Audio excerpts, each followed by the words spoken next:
Oman के साहिल के करीब ऑयल टैंकर पर प्रोजेक्टाइल से हमला हुआ है, जिससे जहाज नाकारा हो गया।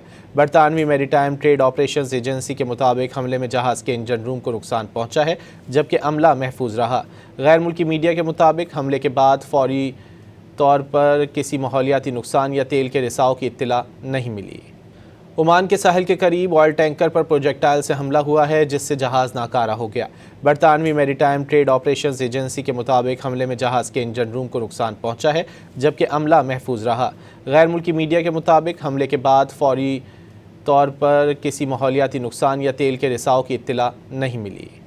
ओमान के साहिल के करीब ऑयल टैंकर पर प्रोजेक्टाइल से हमला हुआ है, जिससे जहाज नाकारा हो गया। बरतानवी मैरीटाइम ट्रेड ऑपरेशंस एजेंसी के मुताबिक हमले में जहाज के इंजन रूम को नुकसान पहुंचा है, जबकि अमला महफूज रहा। गैर मुल्की मीडिया के मुताबिक हमले के बाद फौरी तौर पर किसी माहौलियाती नुकसान या तेल के रिसाव की इत्तला नहीं मिली।